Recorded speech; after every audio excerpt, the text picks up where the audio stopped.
अपने जीवन में जो भी आप चाहते हैं उसको पूरे मन से, पूरी मनोदशा से आप चाहें उसको, और उसको प्राप्त करने की कोशिश करें। कभी भी आप अपने मन में नेगेटिव थाट नहीं आने दें कि हमसे नहीं हो पाएगा, क्योंकि कहा गया ना, मन के हारे हार है, मन के जीते जीत।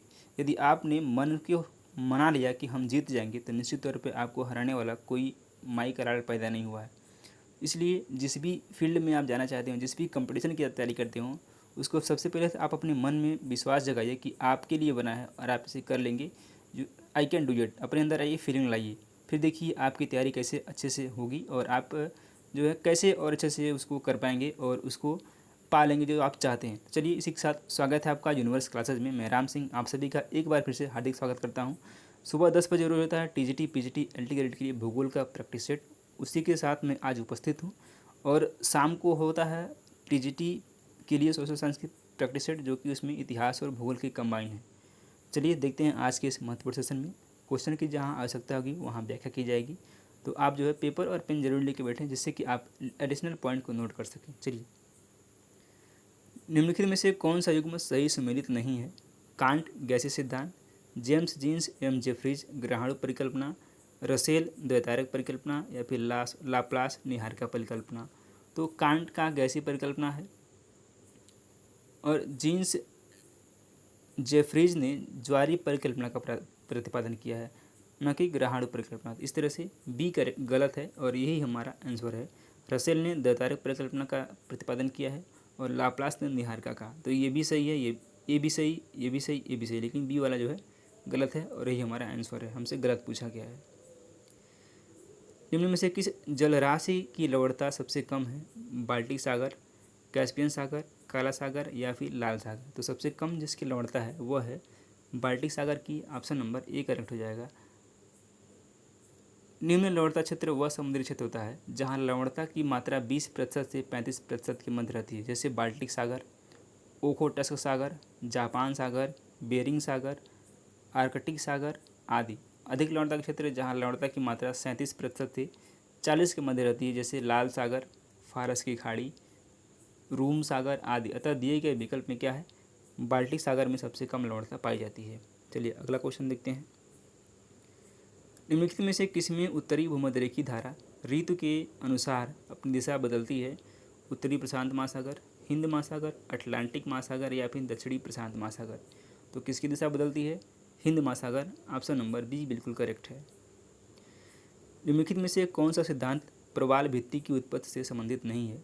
डार्विन का अवतलन सिद्धांत, हिमानी नियंत्रण सिद्धांत, प्रगामी तरंग सिद्धांत, या फिर भूरे का स्थिर तल खंड सिद्धांत। क्या है? यह है प्रगामी तरंग सिद्धांत। ऑप्शन नंबर सी करेक्ट हो जाएगा। इस आप सभी के लिए एक विशेष सूचना है, टीजीटी और पीजीटी के लिए भूगोल का जो प्रीवियस ईयर है, मैं 2 पार्ट में इसको लाने वाला हूँ। पार्ट 1 जल्द ही रिलीज होगा। मान के चलिए रक्षाबंधन के अवसर पर आपको एक उपहार मिलने वाला है कि आप जो है कंबाइन यानी कंप्लीट प्रीवियस ईयर क्वेश्चन आपको एक ही वीडियो में मिलने वाला है। तो ये आपको रक्षाबंधन के अवसर पर मिलेगा। तो इसी के साथ आप जो है उस वीडियो को पूरा फुल वॉच करिएगा, जिससे कि आपको अधिक से अधिक बेनिफिट हो सके। बढ़ते हैं अगले क्वेश्चन पे। टोरोपोड पंख होता है सिलिका प्रधान, चूना प्रधान, अकार्बनिक प्रधान, या फिर उपयुक्त में से कोई नहीं। तो जो टोरोपोड पंख होता है वो पहले तो होता क्या है? तो टोरोपोड जो पंख होता है, चूना प्रधान पंख के प्रमुख स्रोत ऐसे जीव होते हैं जो मुख्यतः कम गहरे उष्ण समुद्रों में मिलते हैं। इनमें चूनों का अंश अधिक पाया जाता है। इनमें टोरोपोड एवं ग्लोबिजेरिना पंख प्रमुख हैं। ऑप्शन नंबर कौन सा है? बी करेक्ट हो जाएगा।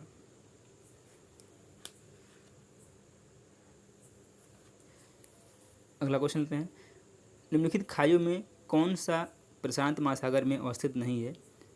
अल्यूशियन खाई, टोंगा खाई, मेरियाना खाई, या फिर जावा खाई। तो जावा खाई स्थित नहीं है, टोंगा भी है, अल्यूशियन भी है और मेरियाना भी है। जावा खाई किस में है? तो जावा खाई जो है यह हिंद महासागर में स्थित है। ऑप्शन नंबर डी करेक्ट है। निम्नलिखित में से कौन सही सुमेलित नहीं है? जियोग्राफिका जेनरेलिस हेरोडोट्स, कास्मास हम्बोल्ट, अर्डकोंडे रीटर, या फिर एंथ्रोपोजियोग्राफी रेड जेल की है। तो कॉस्मास हम्बोल्ट की पुस्तक है, अर्डकोंडे रीडर की पुस्तक है, एंथ्रोपोजियोग्राफी रेड जेल की पुस्तक है। लेकिन जो ज्योग्राफी जनरेलिस है ये हेरोडोट्स की पुस्तक नहीं है, बल्कि यह जो है जर्मन भूगोलवेत्ता वारनियस द्वारा लिखी गई है। किसके द्वारा? ये है वारनियस की पुस्तक है। यही हमारा करेक्ट आंसर है ए। निम्नलिखित जनजाति समूहों एवं उनके आवास समूह में कौन सा सही सम्मिलित नहीं है? सवाना प्रदेश बुशमैन करेक्ट है। कांगो मसाई ये भी करेक्ट है। सऊदी अरब खिरगिज ये भी करेक्ट है। लेकिन जो मलय प्रायद्वीप हैं ये सेमांग ये करेक्ट नहीं है। यह जो है सेमांग जो जनजाति है वह मलय प्रायद्वीप में निवास करती है। कहाँ पे? मलय प्रायद्वीप में। तो कौन सा करेक्ट हो जाएगा? ऑप्शन नंबर इसका सी करेक्ट हो जाएगा। इस सही सम्मिलित पूछा है, सॉरी पूछा है कौन सम्मिलित सही है? सवाना गलत है, ये कांगो गलत है और सऊदी अरब ये गलत है। केवल और केवल डी सही है। क्योंकि जो बुशमैन जनजाति ये कालाहारी मरुस्थल में रहते हैं। बुशमैन कहाँ पे रहते हैं? कालाहारी मरुस्थल। और मसाई जो है पूर्वी अफ्रीका के केन्या, तंजानिया तथा पूर्वी युगांडा के पठारी प्रदेशों में रहते हैं। किर्गिज जनजाति कहाँ पे है? एशिया के ऊंचे पठारी भूभाग में निवास करती है। तो ये केवल सी सुमेलित है, बाकी तीनों असुमेलित हैं। मरुस्थलीय भूमि पर पाई जाने वाली निम्नलिखित भूआकृतियों में से कौन सी एक अन्य तीनों से भिन्न है? यारडांग, ज्यूजेन, छत्रक शिला या फिर बालू का स्तूप। तो तीनों से कौन सा भिन्न है? बालू का स्तूप भिन्न है, बाकी तीनों एक तरह के हैं। भूकंप की कौन सी तरंगें तरल माध्यम से गुजरने के दौरान अपवर्तित होती हैं? टी तरंग, एस तरंग, पी और एस तरंगे या फिर एल तरंगे। तो कौन सी हैं? ये हैं एस तरंगे। ऑप्शन नंबर बी करेक्ट है। निम्नलिखित में से कौन महाद्वीपों एवं महासागरों की उत्पत्ति का सिद्धांत नहीं है? चतुष्फलक सिद्धांत, महाद्वीपीय विस्थापन सिद्धांत, तापीय संकुचन सिद्धांत या फिर भू संहति सिद्धांत। तो ये भी सिद्धांत है, ये भी है, ये भी है, लेकिन जो डी वाला है यह जो है महासागरों एवं महाद्वीपों से संबंधित सिद्धांत नहीं है। इस तरह से हमारा जो आंसर है वो डी है। डी ऑप्शन बिल्कुल करेक्ट है। तो यह सिद्धांत किससे संबंधित है? यह जो है भू संहति सिद्धांत की परिकल्पना है। कौन सी है? भू संहति सिद्धांत। और यह संबंधित किससे है? यह जो है पर्वतों की उत्पत्ति से संबंधित, इसकी उत्पत्ति से संबंधित ये है, पर्वत से संबंधित है। अगला क्वेश्चन लेते हैं। रासायनिक अपक्षय की दृष्टि से निम्न में से चट्टानों का वियोजन अधिक होता है?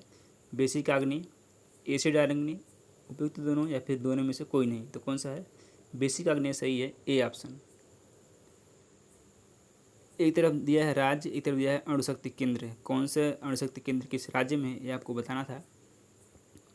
तो जो गुजरात है, सॉरी गुजरात में कौन सा है? तो गुजरात में है काकरापारा। काकरापारा गुजरात में है। कर्नाटक में क्या है? कर्नाटक में है कैगा, क से कैगा, क से कर्नाटक। राजस्थान में क्या है? राजस्थान में जो है ये रावत भाटा है। और उत्तर प्रदेश में है क्या है? नरोरा है, आपको फेमस। ये इंपॉर्टेंट क्वेश्चन है। गुजरात में काकरापारा है। ए का 2, बी का 4, ए का 2, बी का 4। ऑप्शन नंबर सी में दिया गया है। सी बिल्कुल करेक्ट हो जाएगा। मूंगा रेशम की एक ऐसी किस्म है जो पूरे विश्व में केवल भारत में होती है। असम में, बिहार में, कर्नाटक में या फिर तमिलनाडु में। तो कहाँ पे होती है? असम में होती है। ऑप्शन नंबर ए बिल्कुल करेक्ट है। निम्नलिखित में से कौन सी नदी घाटी गोंडवाना जैवगिन कोयला के भंडार की दृष्टि से सर्वाधिक महत्वपूर्ण है? सोन नदी घाटी, महानदी घाटी, दामोदर नदी घाटी या फिर गोदावरी नदी घाटी। तो कौन सा है? यह है दामोदर नदी घाटी। ऑप्शन नंबर सी बिल्कुल सही है। निम्न वक्तव्यों पर विचार कीजिए तथा सही उत्तर का चयन कीजिए। हिमालय से निकलने वाली सभी नदियाँ सतत वाहिनी हैं। हिमालय अपनी वर्षा का अधिकांश भाग दक्षिणी पश्चिमी मानसून से प्राप्त करता है। बताना है ए तथा आर दोनों सही हैं तथा आर ए की सही व्याख्या है। बी है ए और आर दोनों सही हैं परंतु आर ए की सही व्याख्या नहीं है। तो इसमें क्या है? हिमालय से निकलने वाली जो नदियां हैं वो सभी सतत वाहिनी है। इसका प्रमुख कारण इन नदियों की उद्गम स्रोत का हिमानियों में स्थित होना है। हिमालय अपनी वर्षा का अधिकांश भाग दक्षिण पश्चिमी मानसून से ही प्राप्त करता है। क्या है? अतः कथन एवं कारण दोनों सत्य हैं, लेकिन कारण जो है सही व्याख्या नहीं करता है। इस वजह से ऑप्शन नंबर बी करेक्ट हो जाएगा। निम्नलिखित में से कौन से चट्टान प्रणाली भारत में नवीनतम है? विंध्यन, कुड़प्पा, धारवाड़ या फिर गोंडवाना। तो जो नवीनतम है वो गोंडवाना है। डी ऑप्शन बिल्कुल करेक्ट है। इसको सुमिलित करना है। एक तरफ कोयला क्षेत्र दिया गया, एक तरफ दिया है देश। डोनेटस्क, कारागंडा, रूर या फिर कुजन्यटस्क। कौन सा करेक्ट है? डोनाल्ड टस्क जो है, डोनाल्ड टस्क कहाँ पे है? ये है आपके यूक्रेन में। ये कहाँ पे है? ये यूक्रेन में है। कारागंडा कहाँ पे है? कारागंडा कजाकिस्तान में है। ये कजाकिस्तान में है। रूर कहाँ पे है? तो रूर जो है जर्मनी में है। और जो कुजनेस्टक है ये कहाँ पे है? ये आपका दक्षिणी पश्चिमी साइबेरिया में है। तो यही सुमेलित है, बाकी तीनों असुमेलित हैं, तो इस वजह से आपका डी आंसर सही है। अग्रणी पेट्रोलियम उत्पादक देशों का सही अवरोही क्रम क्या है? सऊदी अरब, रूस, ईरान, यूएसए। सऊदी अरब, यूएसए, ईरान, रूस। यूएसए, सऊदी अरब, भारत, ईरान। तो यही कौन सा है जो सही अवरोही क्रम है? अवरोही में घटते क्रम में। यूएसए, सऊदी अरब, भारत, ईरान। सी ऑप्शन बिल्कुल करेक्ट है। निम्नलिखित में से कौन सा स्थानांतरित कृषि का एक प्रकार नहीं है? चेना, फजेंडा, मिल्पा या फिर उपयुक्त सभी। तो चेना भी है, मिल्पा भी है, लेकिन फजेंडा क्या है? ये काफ़ी के जो बागान होते हैं उनको फजेंडा बोलते हैं। तो इस तरह से ऑप्शन नंबर बी करेक्ट हो जाएगा। कृषि का वह प्रकार जिसे बड़े आकार वाले खेतों में यांत्रिक विधियों से किया जाता है कहलाती है मिश्रित कृषि, विस्तृत कृषि, उद्यान कृषि या फिर गहन कृषि। तो जिसमें यांत्रिक विधियों का उपयोग किया जाता है उसको बोलते हैं विस्तृत कृषि। बी ऑप्शन बिल्कुल सही है।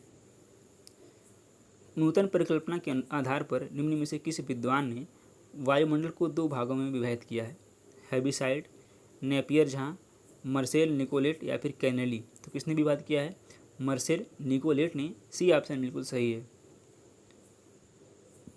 यदि भूमध्य रेखा पर सौरिक ऊर्जा 100% है तो ध्रुव में यह होगा 40%, 43%, 20% या फिर 42%। तो ये कहाँ कितना होगा? जो ध्रुवीय पर होगा यह होगा 42%। डी ऑप्शन करेक्ट है। निम्नलिखित में से कौन सा युग्म सही नहीं है? चिनूक, संयुक्त राज्य अमेरिका, खमसिन, मिस्र, मिस्ट्रल, फ्रांस या फिर हरमटन, इथोपिया। तो चिनूक भी सही है, खमसिन भी सही है, मिस्ट्रल भी सही है, लेकिन जो हरमटन है ये इथोपिया में नहीं, ये कहाँ चलता है? ये चलता है गिनी तट पर। कहाँ चलता है? गिनी तट पर। इस तरह से डी ऑप्शन करेक्ट है। वायुदाब पेटियों को भूमध्य रेखा से ध्रुवों तक सही क्रम में लगाना है। भूमध्य रेखीय न्यून, उपोष्ण उच्च, ध्रुवी उच्च या फिर उपध्रुवी न्यून। इसका जो सही जो क्रम है वो है भूमध्य रेखीय न्यून, उपोष्ण उच्च, उपध्रुवी न्यून, ध्रुवी उच्च, यानी कि सी ऑप्शन सही है और यही इसका क्रम है। दैनिक तथा वार्षिक तापांतर अधिकतम किस प्रदेश में होता है? गर्म मरुस्थली, ठंडे मरुस्थली, मरुस्थलीय प्रदेश या फिर टैगा प्रदेश। तो दैनिक तथा वार्षिक तापांतर अधिकतम होता है गर्म मरुस्थलीय प्रदेश में। ए ऑप्शन बिल्कुल सही है, सत्य है। अगला क्वेश्चन लेते हैं। निम्नलिखित वायुमंडलीय परतों में से किस में तापमान स्थिर रहता है? समताप मंडल में, क्षोभ सीमा में, मध्य मंडल में या फिर क्षोभ मंडल में। तो जिसमें तापमान स्थिर रहता है वो जो हमारा मंडल है वो है क्षोभ सीमा। बी ऑप्शन बिल्कुल सही है। अगला प्रश्न लेते हैं।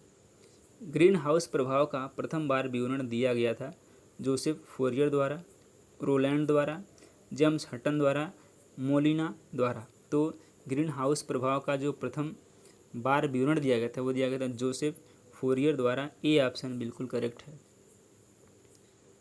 अगला क्वेश्चन लेते हैं। सागर के सतही जल का औसत तापमान होता है 22 degree Celsius, 15 degree Celsius, 26.7 degree Celsius या फिर 18.6 डिग्री सेल्सियस। तो सतही जल का जो औसत तापमान होता है 18.6 डिग्री सेल्सियस। डी ऑप्शन बिल्कुल सही है। निम्नलिखित में से कौन सा तत्व वनस्पतियों की वृद्धि को निर्धारित करता है? तापमान, जलवायु, मृदा या फिर उपयुक्त सभी।